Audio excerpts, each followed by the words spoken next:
So hello students, कैसे आप सब लोग। आज हम एक करंट का मुद्दा कवर करेंगे। करंट का मुद्दा क्या है? Locust attack. लोकस्ट आप समझते हो ना, टिड्डियाँ, ठीक है। इसमें पेपर में, न्यूज़ में, हर जगह आपको दिख रहा होगा कि टिड्डियों का अटैक हो गया। तो पहले तो कोरोना वायरस, उसके बाद अम्फन तूफान, अब इसके बाद लोकस्ट अटैक। ये सब क्यों हो रहा है? कभी सोचा है ऐसा अचानक एक के बाद एक ऐसा क्यों हो रहा है?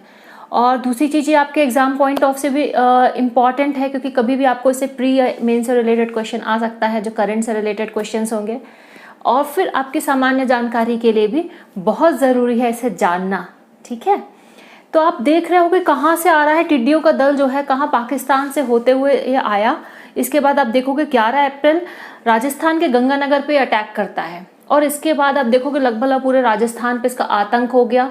फिर उसके बाद ये मध्य प्रदेश में आया, मध्य प्रदेश, उत्तर प्रदेश, दिल्ली, महाराष्ट्र, कोई भी जगह लगता है छोड़ नहीं रहा है, ठीक है।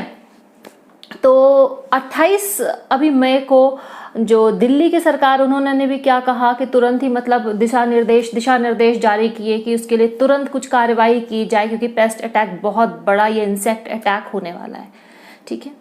तो आज हम इसमें क्या कवर करेंगे, एक तो ये कैसे, क्यों इतने ज़्यादा नंबर पे होते हैं, इनका नुकसान क्या है, ठीक, और क्या हमारी इकोनॉमी पे इसका इम्पैक्ट पड़ेगा, और इसके अलावा हम ये भी देखेंगे कि इन्हें कंट्रोल कैसे किया जा सकता है। ओके। अभी हाल में ही प्रधानमंत्री श्री मोदी जी ने कहा कि सरकार जो है पूरे प्रयास करेगी कि आधुनिक तरीकों से इस विपत्ति से निपटा जाए। तो वो आधुनिक तरीके क्या होंगे, वो भी चलिए हम उसके बारे में थोड़ा सा बात कर लेते हैं, ठीक है। पहले तो हम जानते हैं कि लोकस्ट है क्या। लोकस्ट एक्चुअली क्या होती हैं? टिड्डियाँ होती हैं, और पूरे विश्व में कई प्रजातियां हैं, 20 से अधिक प्रजातियां हैं इन टिड्डियों की। लेकिन जो मेनली जो भारत में पाई जाती है वो 4 प्रजातियां हैं, और जिसमें जो राजस्थान वाली जो प्रजाति, जिसको राजस्थान टिड्डी कहते हैं या लोकस्ट कहते हैं, जो डेजर्ट एरिया में पैदा होती हैं, वो सबसे ज़्यादा खतरनाक, या कह सकते हैं सबसे ज़्यादा नुकसान पहुँचाने वाली होती है। 1997 से लेकर 2010 के बीच लगभग ऐसे 5 बड़े हमले हो चुके हैं, जिसमें काफ़ी नुकसान हुआ था। और 2010 में जो हमला हुआ है वो बहुत भीषण था। लेकिन जो कह रहे हैं कि ये जो हमला हुआ है अभी इस साल 2020 में, ये लगभग 26 साल बाद अब तक का सबसे भयानक हमला है, क्योंकि इससे पहले 1993 में ऐसा बहुत बड़ा हमला हुआ था। और आपको जान के आश्चर्य होगा कि जो एक स्वाम, जो झुंड कहलाता है, उसमें कई बार 4 से 8 करोड़ टिड्डियाँ होती हैं, और वो एक दिन में लगभग अपने वजन का 2 ग्राम कह सकते हैं वेजिटेशन या जो क्रॉप्स हैं उसे खा लेती हैं। अब मल्टीप्लाई करिए कि 4 से 8 करोड़ टिड्डियाँ जहाँ बैठ जाएंगी तो कितने ग्राम होंगे। लगभग कह सकते हैं कि लगभग वो 35,000 लोगों का खाना एक दिन में इस तरह से वो खा लेती हैं। तो है ना डरने वाली बात। और कई बार ये इतना बड़ा होता है इनका झुंड कि 40 से 50 किलोमीटर तक इसकी लंबाई और चौड़ाई होती है। तो आप समझ सकते हो कि जब 1 वर्ग किलोमीटर में 4 से 8 करोड़ टिड्डियाँ हो सकती हैं, तो इतने में कितनी टिड्डियाँ होंगी। मतलब ये कितना जल्दी मल्टीप्लाई करती है और कितना भारी नुकसान पहुंचाती होंगी, ठीक। और आपको ये जान के आश्चर्य होगा कि जो ये जब चलती हैं, जब ये उड़ती हैं, तो कई बार 40 से 50 किलोमीटर चौड़ा लंबा और इनका क्या देखा गया है, इनका झुंड देखा गया है, ठीक है। तो अब आप सोच लो कि जब 1 वर्ग किलोमीटर में ये लगभग 4 से 8 करोड़ टिड्डियाँ होती हैं, तो उतने बड़े झुंड में कितनी बड़ी टिड्डियाँ होंगी, ठीक है, कितनी सारी होंगी, और कितना ज़्यादा ये नुकसान फसलों को करती है। क्योंकि क्या होता है इस समय, जब जैसे जैसे वेदर बदलता है, इनका बिहेवियर भी पूरी तरह से बदल जाता है, और ये क्या करती हैं, सब कुछ खा लेती है, कुछ भी नहीं छोड़ती। घास नहीं छोड़ेंगी, फल नहीं, फूल, पत्तियाँ, यहाँ तक कि टहनियाँ, सब कुछ ये खाने में बिल्कुल सक्षम है। और यह एक दिन में 120 से लेकर 150 किलोमीटर का सफ़र आसानी से तय कर सकती है। मतलब एक शहर के दूसरे शहर, दूसरे शहर से तीसरे शहर आसानी से यह अटैक करती है। इसीलिए इनका अटैक बहुत बड़ा होता है। ये पूरी अर्थव्यवस्था को चौपट करने में भी सक्षम है। अब चलिए हम ये बात करते हैं कि ऐसा हो क्यों रहा है। अब जानते हो, अफ्रीका का जो ईस्टर्न अफ्रीका के जो देश हैं, वहाँ पे क्या होता है, जब बारिश होती है ठीक है। जब बारिश होती है मेनली वहाँ पे डेजर्ट है, और जब बारिश होती है वहाँ पे नमी होती है, नमी के बाद पानी होता है, पानी के कारण क्या होता है वहाँ पे काफ़ी वेजिटेशन, पेड़ पौधे उगाते हैं। तो वो सबसे अच्छा इनके लिए मौसम होता है, या कह सकते हैं परिस्थिति होती है जहाँ पे ये ब्रीडिंग करती हैं। और 1 वर्ग मीटर में लगभग 1000 अंडे होते हैं 1 वर्ग मीटर में। तो जब ये पैदा होते होंगे तब समझ सकते हो कि कितने भयानक तादाद में ये पैदा होती हैं। इसके अलावा ईरान, पाकिस्तान जैसे भी जहाँ पे डेजर्ट एरिया है, यहाँ पे भी इनकी ब्रीडिंग के लिए बहुत अच्छा माहौल है। तो इस बार तो ऐसा हुआ कि अफ्रीका, फिर अफ्रीका से ईरान, ईरान से पाकिस्तान, और पाकिस्तान से इंडिया पहुँच गई। हालांकि ये हमेशा से होता आया है। आप देखोगे कि बहुत पुराने समय में भी कई जगह एंशिएंट बुक्स में भी इनका जिक्र है कि ये काफ़ी बड़े तादाद पे ये हमला कर देती थी। कोई नई चीज़ नहीं है, लेकिन अब समझने वाली बात ये है कि इतना ज़्यादा ऐसा क्या हो गया कि अचानक इतने बड़े स्तर पर हमला होने लगा। तो जो भारतीय ओशन है, इंडियन ओशन, वहाँ पर क्या है, अब देखोगे डायपोल इफेक्ट कहलाता है। जब ज्योग्राफी का अगर स्टूडेंट हो तो आप बहुत अच्छे से इसको समझ पाओगे। होता क्या है, जब पानी बहुत ज़्यादा गर्म हो जाता है तो एक तरफ से क्या होता है, बारिश बहुत ज़्यादा होती है, जो कि पिछले साल हुई। ठीक है, तो जब बारिश ज़्यादा होगी तो ऐसे क्या होगा, पानी ज़्यादा होगा, नमी ज़्यादा होगी, और जब नमी ज़्यादा होगी तो इनके लिए ब्रीडिंग ग्राउंड बहुत बेहतरीन होता है, जो कि अभी कुछ सालों से ऐसा हो रहा है। अब इस तरह का इम्पैक्ट क्यों देखा जा रहा है, ग्लोबल वार्मिंग, जिसको आप समझते हो कि वैश्विक ताप जो है वो क्या है, वो बढ़ता जा रहा है। तो ग्लोबल वार्मिंग का ही इम्पैक्ट है। तो अभी भी समय है, जाग जाइए। और दूसरी तरफ क्या हुआ, इस कोरोना वायरस के इम्पैक्ट के कारण क्या हुआ, जहाँ पे इसे संभालना चाहिए था, इसे वहाँ पे रोकथाम करनी चाहिए थी, लोग कोरोना वायरस में इतना ज़्यादा परेशान थे कि उन्होंने इसकी ओर ध्यान ही नहीं दिया। या आप कह सकते हो कि सब कुछ बंद था, लॉकडाउन था, ट्रांसपोर्टेशन नहीं था, पेस्टिसाइड्स, इंसेक्टिसाइड्स भी अवेलेबल नहीं थे, तो लोगों के हाथ भी बंधे हुए। तो दूसरी तरफ प्रशासन कोरोना वायरस को रोकने में लगा हुआ था। तो ये भी एक बहुत बड़ा कारण है जिसके कारण इतनी बड़ी संख्या में इनका अटैक हुआ है।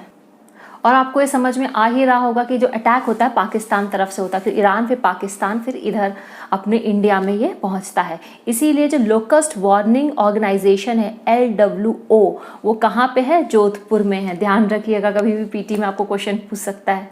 2019 में राजस्थान के लगभग 3.5 लाख हेक्टर फसल, जिसमें मेनली जीरा था, मस्टर्ड था, राई जिसे कहते हैं, और इस तरह की जो सीड्स, इस तरह की जो फसल होती है उसे पूरी तरह से इन्होंने नष्ट कर दिया था। 3.5 lakh hectares, can you imagine.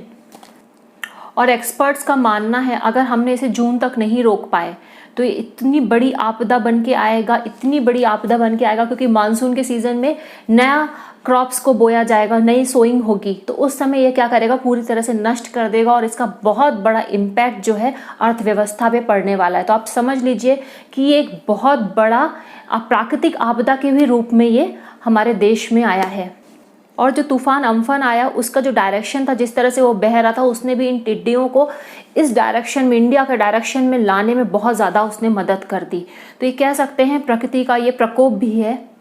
और दूसरी एक इम्पॉर्टेंट चीज़ बहुत ज़्यादा समझने की ज़रूरत है और उसे फॉलो करने की ज़रूरत है। हमने क्या किया है, प्रकृति का जो संतुलन है, जो इन्वायरमेंट का जो बैलेंस है, उसे हमने पूरी तरह से नष्ट कर दिया। We started playing with each and every creatures, now we have enslaved them, that is the problem. Birds हैं, उनको हमने अपने ड्राइंग रूम में ला के रख लिया है। These are love birds, these are what type of birds, I don't have much knowledge about that. हमने उनको क्या कर लिया, पूरी तरह से उनको केज में कर दिया है। ठीक है, पैरट्स को हम केज में रखना चाहते हैं। आप जानते हो कि जितने भी बर्ड्स होते हैं सब इंसेक्ट ईटर्स होते हैं। और उसके अलावा हमने पूरी तरह से जब प्रकृति को नष्ट कर दिया तो जंगल नष्ट हो गए, खेतों में हमने इतने ज़्यादा इंसेक्टिसाइड्स और पेस्टिसाइड्स यूज़ किए, तो इस तरह के जो पक्षी होते थे जो कि कीटों को खाते हैं, इंसेक्ट्स को खाते हैं, उनका पूरी तरह से वो क्या हो गए, नष्ट हो गए, उनका हमने हैबिटेट भी ख़त्म कर दिया। ठीक है, तो ये सब चीज़ों का नुकसान जो है आज हमें अब भोगना पड़ रहा है। तो इस चीज़ को गहराई से समझने की ज़रूरत है, इसीलिए मैंने ये वीडियो बनाया है। अब इसके बाद हम बात कर लेते हैं कि इसके रोकथाम का क्या उपाय है। एक तो है इंसेक्टिसाइड्स डालना, ठीक है, एक तो थ्रू डायरेक्ट स्प्रे कर दीजिए क्रॉप में, और या तो ड्रोन के मदद से आप ऊपर पूरे हवा में स्प्रे करते हैं और उसको लोकस्ट को ख़त्म करते हैं। ठीक, अब इसके साइड इफेक्ट्स आप समझते हो कि हमारे भोजन में कितना ज़्यादा इंसेक्टिसाइड घुस जाएगा। वैसे भी हमारे अनियंत्रित मात्रा में पेस्टिसाइड्स डाला जाता है, क्योंकि फार्मर्स इतने ज़्यादा पढ़े लिखे नहीं है, वो डिब्बे को पढ़ते नहीं है कि कितने ml पे कितना ग्राम डालना है।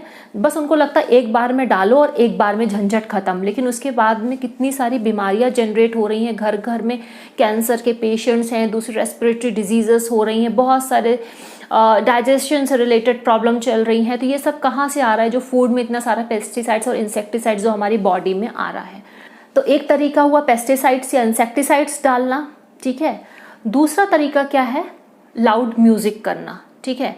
तो लाउड म्यूजिक करने से क्या होता है, म्यूजिक जब वहाँ पे होता है तो वो यहाँ पे ठहर नहीं पाती, और जब उनको रेस्ट नहीं मिलता है तो क्या करते हैं, जब वो एक्शन पे आती हैं दूसरे दिन, जब उन्हें खाना रहता है तो उस समय वो इतने अच्छे से उसको क्रॉप को खा नहीं पाती। लेकिन ये कोई बहुत लॉन्ग टर्म सोल्यूशन नहीं है, क्योंकि क्या होगा, भगाओगे तो वो दूसरी जगह जा कर के नुकसान करेंगी, ठीक।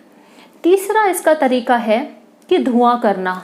तो धुआं करना भी अब इन्वायरमेंट के हिसाब से हम देखें तो अच्छी बात नहीं है, लेकिन फिर भी अगर छोटे स्तर पे हो तो उन्हें धुआं करके भगाया जा सकता है, लेकिन सिर्फ भगाया जा सकता है, मारा नहीं जा सकता। और फोर्थ एक बहुत इंटरेस्टिंग चीज़ सामने आई कि इनको पकड़ लिया जाए। जैसे अभी हाल में पाकिस्तान में क्या हुआ कि लगभग 1 किलो लोकस्ट लाने पे 20 रुपए पाकिस्तान के मिल रहे हैं। उन्होंने कहा इस लोकस्ट को हम क्या करेंगे, चिकन्स को खिला देंगे, जहाँ पोल्ट्री फार्म्स होते हैं वहाँ पे इसको यूज़ करेंगे, ठीक। तो एक तो तरीका होता है कि जाल बिछाया जाए, पतले जो जाल आते हैं आसानी से होते हैं, इसके बाद इनको पकड़ लिया जाए और इनको जा करके क्या कर दिया जाए, सेल कर दिया जाए, या ऐसी जगह इसको यूज़ कर लिया जाए, क्योंकि लोकस्ट में लगभग 70% प्रोटीन होता है, ठीक। एक तरीका तो ये है। इवन मिडल ईस्ट, इज़राइल और चाइना जैसे देशों में इसको बहुत शौक से लोग खाते हैं। I don't know how do they eat, but yeah they do. So last but not the least, मेरा उद्देश्य वीडियो बनाने का ये था, एक तो आप करंट के बारे में जो मुद्दा चल रहा है इसके बारे में आप समझ जाएं। दूसरी तरफ मैं अपना संदेश देना चाह रही थी कि जो युवा पीढ़ी है, जो आप लोग हैं, इस बारे में सोचिए और थोड़ा सा प्रयास करिए। ऐसा नहीं है कि हम थोड़े थोड़े प्रयास करके अंतर नहीं ला सकते। अपने स्तर पे कोशिश करिए, ग्लोबल वार्मिंग को हम कैसे घटा सकते हैं। इलेक्ट्रिसिटी का मिसयूज़ मत करिए, अगर काम नहीं है तो उसमें स्विच ऑफ करिए, ठीक है।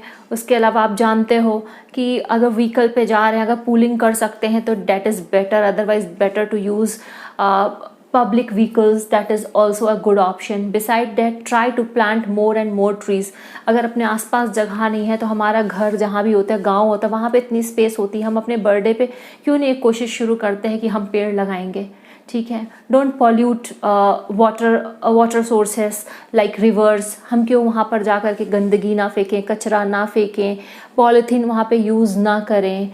And try to help the little creatures, the little soldiers of the environment, like little birds. Start providing them water. I think we can do that. And at the government level, there is a huge emergency. They have to change the development planning.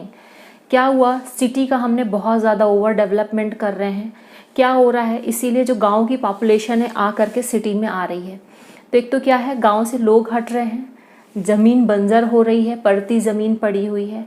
दूसरी तरफ जो गांव से यहाँ पे आ रहे हैं, अब आपने देखा है माइग्रेंट वर्कर कैसे वापस जा रहे हैं, उन्हें जाने की सुविधा नहीं है, इतनी ज़्यादा गरीबी है, कितने लोग रास्ते में मर गए, कितना दुखद है। तो क्यों ना हम प्लानिंग को इस तरह से उसको चेंज करें, क्यों ना हम गाँव का डेवलपमेंट पहले शुरू करें। जो गाँव में लोग हैं उनको आप एजुकेशन दिलाओ ना अच्छी, वहाँ पर मेडिकल फैसिलिटीज़ बेटर करो ना, छोटे छोटे कॉटेज इंडस्ट्रीज़, कोऑपरेटिव, इस तरह की चीज़ें लाओ कि गाँव में जो हुनर है वो गाँव में रहे और वहाँ से बेहतर काम करे और उसकी आजीविका जो हो वहीं से चले। क्यों वो शहर में भागता है, कई बार शहर में इसलिए भागता है, एक तो एम्प्लॉयमेंट और दूसरा होता है एजुकेशन। तो एक ये चीज़ अगर हम प्रोवाइड कर सकते हैं गाँव में तो बहुत सारी समस्या जो है ये सॉल्व हो जाएगी। और सबसे बड़ी बात है लोगों के बीच अवेयरनेस लाना। हर कोई इतना नेट से जुड़ा नहीं है कि यूट्यूब देख रहा है कि पेपर पढ़ रहा है। जो आसपास के लोग हैं उनके पास जाइए, उन्हें समझाइए, इस बारे में कन्विंस करिए कि क्या इशू है, क्या चल रहा है, कैसे हम एक व्यक्ति के रूप में कंट्रीब्यूशन कर सकते हैं। एक गांधी जी का बहुत खूबसूरत कथन है कि जो चेंज आप दुनिया में देखना चाहते हैं वो चेंज आप खुद में ला के देखिए। तो इसी के साथ वीडियो ख़त्म कर रही हूँ। उम्मीद है कि आपको पसंद आया होगा, हो सकता है कुछ चीज़ें आपको अच्छी भी लगी हों। तो फिर मिलूँगी एक नए वीडियो के साथ। Till then take care and good bye.